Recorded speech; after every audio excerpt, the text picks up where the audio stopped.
TSA officers confiscated over 6,700 prohibited items in a single week last March, and most of those travelers had absolutely no idea they were carrying something illegal. Not smugglers, not careless people, regular travelers, just like you, who packed the same items they'd packed a dozen times before. The difference? The rules changed, and nobody sent you a memo.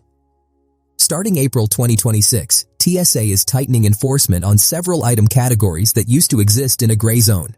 Some of these are genuinely new. Others are old rules that agents are now being directed to apply without exceptions. Either way, the result is the same. Your bag gets flagged, you miss your boarding window, and the item you paid good money for ends up in a gray bin heading to a federal surplus auction. Today you're going to know exactly what those items are. 8 of them. Some will surprise you. One of them is almost certainly in your bag right now. Let's start with one that catches frequent flyers off guard as often as it catches first-timers. Your portable power bank, the one sitting in your carry-on right now, may exceed the new threshold. TSA and the FAA have been aligned on this for years. Lithium battery power banks rated above 100 watt-hours are prohibited in carry-on luggage without airline approval, and they are completely banned from checked bags. The problem is that most power banks don't advertise their watt-hour rating on the front label. You have to do the math yourself. Multiply the milliamp hours by the voltage and divide by 1,000. A standard 20,000 power bank at 3.7 volts hits 74 watt-hours. That's fine. But the large 30,000 $2 models many travelers upgraded to during the pandemic? Those clear 100 watts easily. Starting this spring, agents at major hubs including O'Hare, LAX, and Atlanta have been instructed to pull these more aggressively. Check your power bank before you pack it. The number matters. Here's what most people miss about aerosol products. TSA's 3-1-1 liquid rule, 3 ounces, 1 bag, 1 per passenger, has always technically applied to aerosols, but enforcement has been inconsistent for years. That changes in 2026. Full-size aerosol sunscreen, dry shampoo, and hairspray are now being flagged at the same rate as water bottles and shampoo. The rule isn't new, but the enforcement is. If your aerosol can is larger than 3.4 ounces, about 100 milliliters, it will not make it through security. Transfer what you need into a travel-size container or buy it at your destination. This next one will feel like a gut punch if you've ever bought a gift at the airport.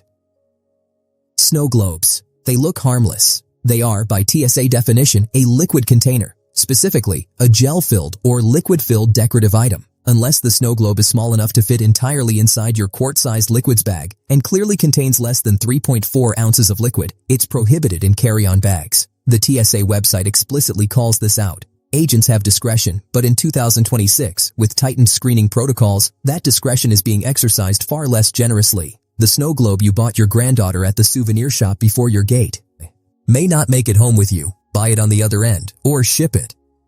Now pay close attention to this one, because it trips up even the most experienced road warriors. Spare lithium-ion batteries, the kind you'd carry for a camera, a drone, or power tools, cannot be packed in checked luggage, period. This isn't a gray area, and it isn't new, but the confusion about where batteries can and can't go leads to thousands of confiscations every year. Loose lithium batteries must be in your carry-on, stored in their original packaging, or with the terminals taped. What's changing in April 2026 is the scanning sensitivity at checked baggage handling. Automated systems are now flagging lithium signatures more reliably, meaning batteries that slipped through before are getting caught. If you're traveling with camera gear or any electronics that require spare batteries, every single one of those spares goes in your carry-on bag. Not your checked bag, not your camera case in the hold, your carry-on. Stop for a second and think about this one. Realistic-looking toy weapons, prop guns used for cosplay, BB guns, airsoft pistols, realistic replica firearms. These are not prohibited because TSA agents lack a sense of humor. They're prohibited because X-ray technology cannot reliably distinguish a realistic replica from the real thing. Under TSA policy reaffirmed in the most recent guidance update, replica weapons that could be mistaken for actual firearms are subject to confiscation. If you're traveling to or from a convention or shipping a costume, check the item or ship it ahead. Don't test the X-ray operator's judgment at 5 a.m. You will lose. Here's where it gets genuinely surprising, and this is the one people argue about at the checkpoint more than any other. Certain foods are classified as liquids. Peanut butter is a liquid. Hummus is a liquid. Yogurt is a liquid. Salsa, jam, spreadable cheese, dips, and gel-like desserts. All liquids under TSA's definition.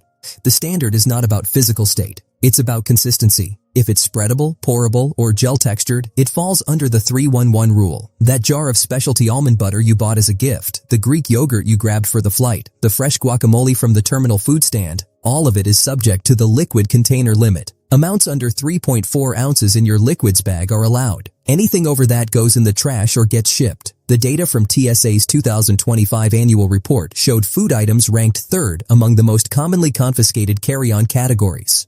Third, behind weapons and liquids. This next one is critical for travelers who carry tools. Any tool longer than 7 inches, measured from end to end, is prohibited in carry-on bags.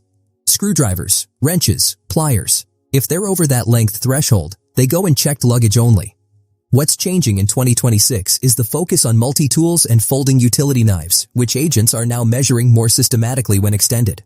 A folding multi-tool that clears 7 inches in its open position may be confiscated even if it's small when folded. If you're a contractor, a craftsperson, or just someone who travels with a toolkit, measure your tools before you leave home. 7 inches is the line. And finally, this one generates more confusion and conflict at checkpoints than anything else on this list. Cannabis and cannabis products. Even in states where marijuana is fully legal for recreational use, transporting it through an airport security checkpoint is a federal offense. TSA operates under federal authority. The checkpoint is federal jurisdiction. It does not matter that you have a medical card. It does not matter that the state you're departing from has legalized it. It does not matter that you're flying to another state, where it's also legal. From the moment you approach the TSA security lane, you are under federal law. CBD products with THC levels above 0.3% face the same standard. In 2025, TSA referred hundreds of cases to local law enforcement, a number that increased year over year. Enforcement varies by airport and local jurisdiction, but the federal violation is the same regardless. Leave it at home or consult an attorney before you travel. You now know what the majority of travelers discover only after they've already lost something.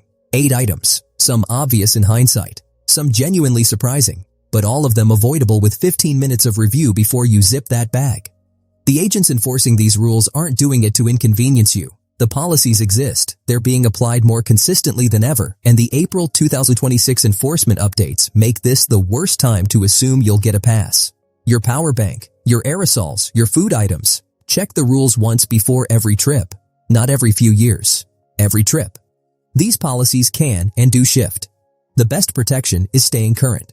If this kept you from losing something you paid for on your next flight, drop a comment.